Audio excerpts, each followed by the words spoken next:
Hey everybody, welcome back to Carrie's Corner where we're continuing day 15, part 15 of The Wind and the Willows by Kenneth Grahame, illustrated by Eric Kincaid. We are starting in the middle of the chapter, Like Summer Tempests Came His Tears.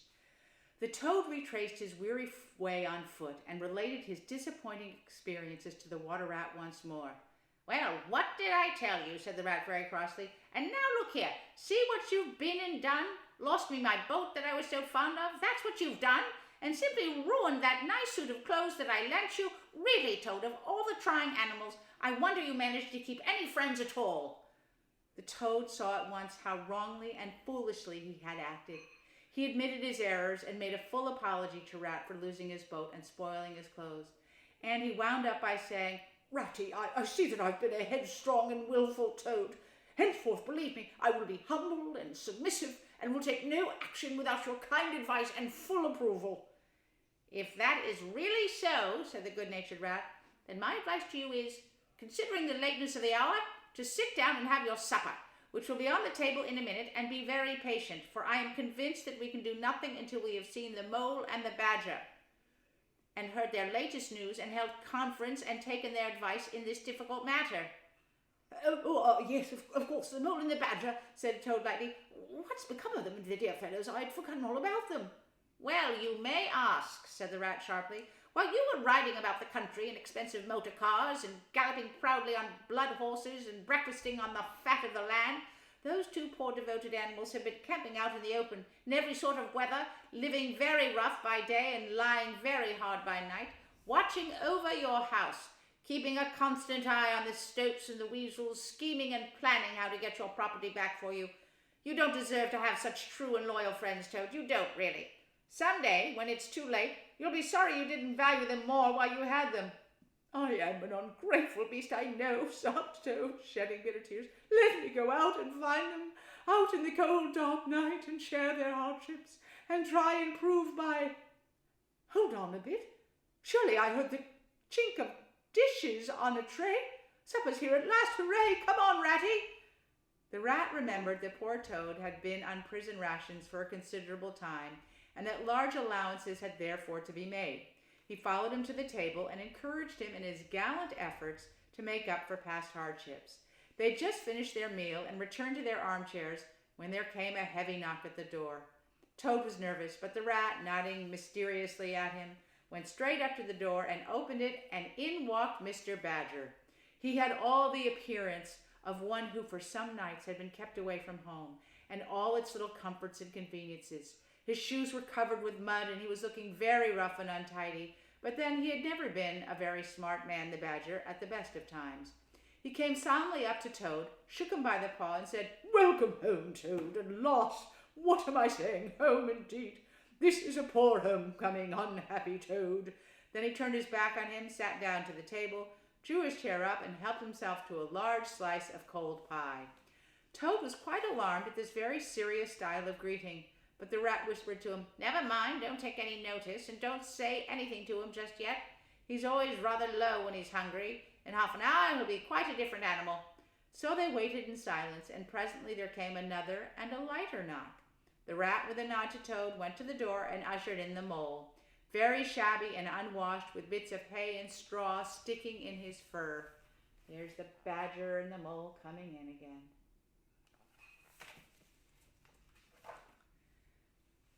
Hooray! Here's old Toad, cried the mole, his face beaming. Fancy having you back again. And he began to dance round him. We never dreamt you would turn up so soon. Why, you must have managed to escape, you clever Toad. The rat, alarmed, pulled him by the elbow, but it was too late. Toad was puffing and swelling already. Clever? Oh, no, he said. I'm not really clever. According to my friends, I've only broken out of the strongest prison in England, and that's all, and captured a railway train and escaped on it, that's all, and disguised myself and gone about the country tricking everybody, that's all. Oh, no, I'm a stupid fool, I am. I'll tell you one or two of my little adventures, Mole, and you shall judge for yourself.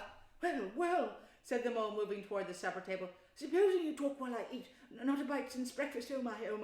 And he sat down and helped himself to cold beef and pickles. Toad stood, legs apart, on the hearth rug, thrust his paw into his trouser pocket, pulled out a handful of silver. Look at that, he cried, displaying it. That's not bad, is it, for a few minutes' work? And how do you think I done it, Mole? Horse stealing? That's how I done it.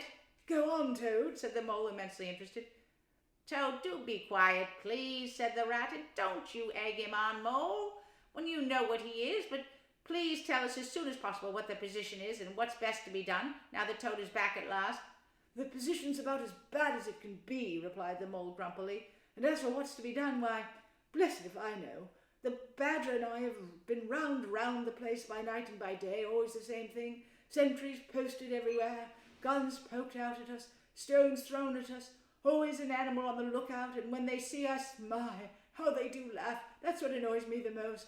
It's a very difficult situation, said the Rat, reflecting deeply. But I think I see now, in the depths of my mind, what Toad really ought to do. I will tell you. He ought to... No, he oughtn't, shouted the Mole, with his mouth full. Nothing of the sort. You don't understand what he ought... Let's look at this picture. There's the Toad telling his stories. Getting all full of himself again. What he ought to do is he ought to... Well, I shan't do it anyway, cried Toad, getting excited. I'm not going to be ordered about by you fellows. It's my house we're talking about, and I know exactly what to do, and I'll tell you, I'm going to...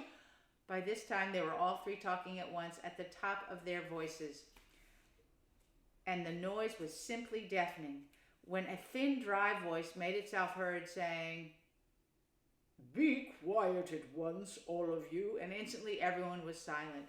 It was the Badger, who had finished his pie, had turned round in his chair and was looking at them severely. When he saw that he had secured their attention, that they were evidently waiting for him to address them, he turned back to the table again and reached out for the cheese. And so great was the respect commanded by the solid qualities of that admirable animal that not another word was said, until he had finished his meal and brushed the crumbs from his knees. The Toad fidgeted a good deal, but the Rat held him firmly down. When the Badger had quite done, he got up from his seat and stood before the fireplace, reflecting deeply. At last he spoke. Toad, he said severely, you bad, troublesome little animal. Aren't you ashamed of yourself? What do you think your father, my old friend, would have said if he had been here tonight and had known of all your goings-on? Toad, who was on the sofa by this time with his legs up, rolled over on his face, shaken by sobs of regret. There, went on the Badger more kindly. Never mind, stop crying. We're going to let bygones be bygones and try and turn over a new leaf, but what the Mole says is quite true. The Stoats are on guard at every point, and they make the best guards in the world. It's quite useless to think of attacking the place. They're too strong for us. Then it's all over, sobbed the Toad, crying into the sofa cushion. I shall go and enlist for a soldier and never see my dear Toad Hall any more. Come, cheer up, Toady, said the Badger. There are more ways of getting back a place than taking it by storm. I haven't said my last word yet. Now, I'm going to tell you a great secret. Toad sat up slowly and dried his eyes. Secrets had an immense attraction for him, because he could never keep one, and he enjoyed the wicked thrill he felt when he went and told another animal after having faithfully promised not to. There is an underground passage, said the Badger impressively, that leads from the river bank, quite near here, right up into the middle of Toad Hall. Oh, nonsense, Badger, said Toad rather airily. You've been listening to some of the old yarns they spin on public houses about here. I know every inch of Toad Hall, inside and out. Nothing of the sort, I do assure you. My young friend, said the Badger with great severity, your father, who was a worthy animal, a lot worthier than some others I know, was a particular friend of mine and told me a great deal he wouldn't have dreamt of telling you. He discovered that passage. He didn't make it, of course. That was done hundreds of years before he came to live here, and he repaired it and cleaned it out because he thought it might come in useful some day in case of trouble or danger, and he showed it to me. Don't let my son know about it, he said. He's a good boy, but very light and unstable in character, and simply cannot hold his tongue. If he's ever in a real fix, and it would be of use to him, you may tell him about the secret passage, but not before. The other animals looked hard at Toad to see how he would take it.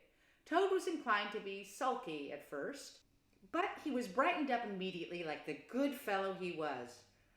Well, he said, Perhaps I'm a bit of a talker, a popular fellow such as I am. My friends get round me, we sparkle, we tell witty stories, and somehow my tongue gets wagging. I have the gift of conversation. I've been told I ought to have a salon, whatever that may be. Never mind. Go on, Badger.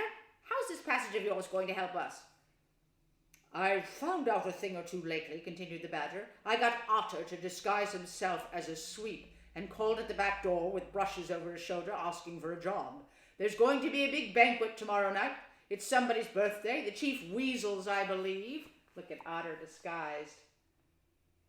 Finding out the intel, the information. And all the weasels will be gathered together in the dining hall, eating and drinking and laughing and carrying on, suspecting nothing, no guns, no swords, no sticks, no arms of any sort whatever.